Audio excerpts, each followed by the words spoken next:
Welcome to the Sit In, the Spotlight Series. I'm your host, Scott Nerney. Don't forget to subscribe, like, share this message. This important interview helps everybody in Rhode Island grow and learn and keep our cities clean.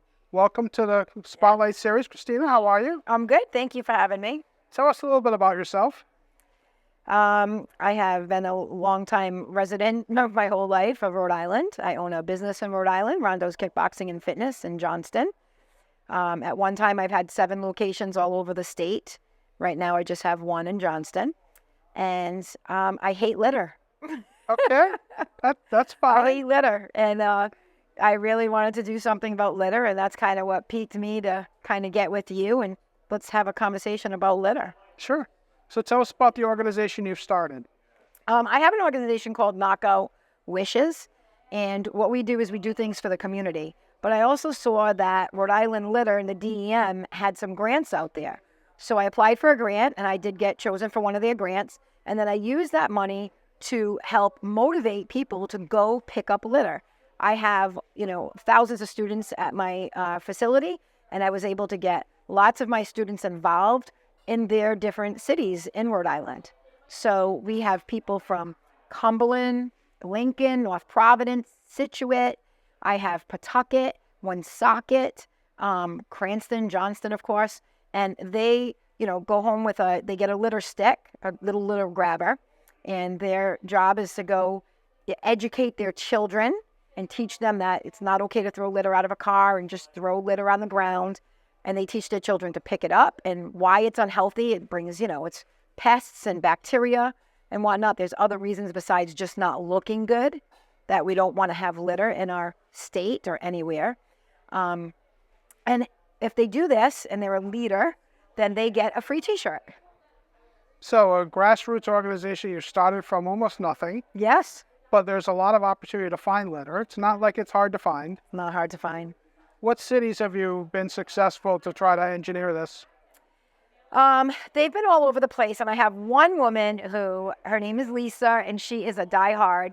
And she is out there picking up litter everywhere she goes. And she has found, there's been areas like the Lincoln-Pawtucket line. She has been all over that area, and there's a ton of litter over there. Johnston, just on Atwood Ave. Great road in Lincoln. There was a bunch of students from Cranston that said they were walking up and down the road and just filled bags of litter. So, I have them out there. The problem is the next day, the same litter's there, which tells us the same people are driving to work to and from, and they're throwing out their fast food bags. They're littering nips. I don't know if they're just drinking in the car and they want to get rid of their evidence and they're throwing out nips. But nips, fast food bags, tons of fast food drinks, the paper cardboard drink containers, and cigarettes. Cigarette boxes are everywhere. I've never understood the theory that it's okay to finish a cigarette. So I know a lot of people, I don't personally smoke, and it seems to have cut down some, but they'll flick the ashes out the window because they don't use an ashtray. Many cars don't come with them. Correct. And then when they don't, they just throw the cigarette out, which I've never understood is allowed. It's not. It's not. But it's just common. Yep. And it's not just a city problem. It's a world problem as well. Oh, yeah. It's a world problem. I've traveled to many countries, and it's, third world countries, it's everywhere. Some of them, they don't even have garbage pickup. And I'll tell you, there's areas of the United States that look like a third world country. It's absolutely disgusting. So, and it's like I said, it's not, it's hazardous to your health. It brings in pests like rats and mice.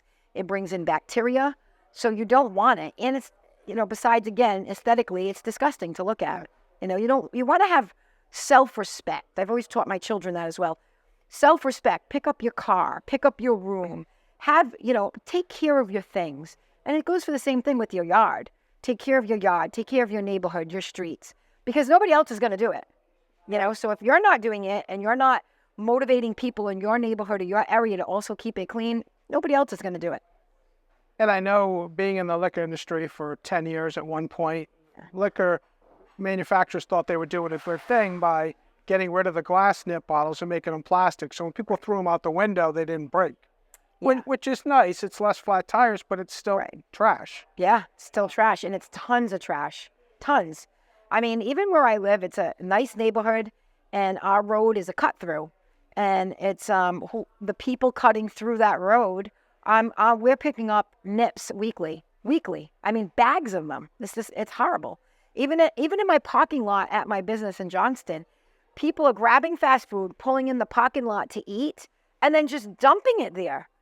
I can't believe when I pull up to my business every single day, the new litter that is in the parking lot. It's mind-blowing to me that people think it's okay to just chuck it out their windows, and I don't know what their answer is to enforcing fines, because obviously that's the last thing on the police's list to do. Oh, yeah. But, I always had an idea that we had community policing with litter, okay? I always had an idea that we have people, that, go through a class and have cameras on their car, and if those cars catch people littering, then they can be fined, when we can pull up their license plate, whatnot.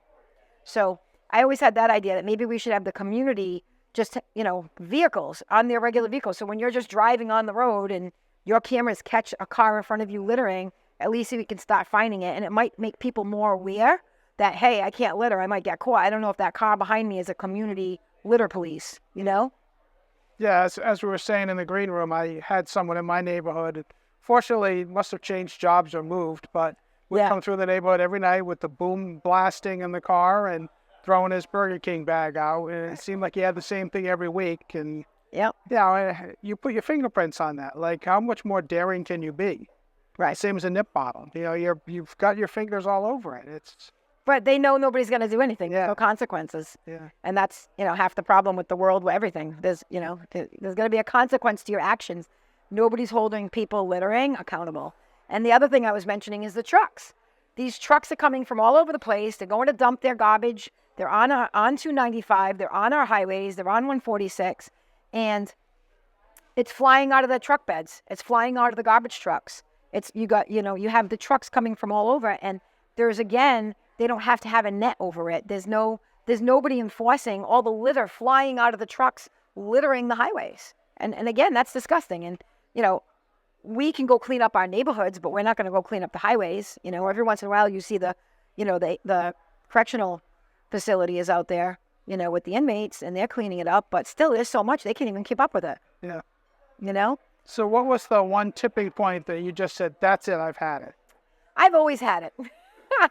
And I'm always self-aware, and I'm always picking up litter and, motivating people with it. But I decided, since I have a great platform and I have a lot of great members at the gym that do care and they're kind, good people.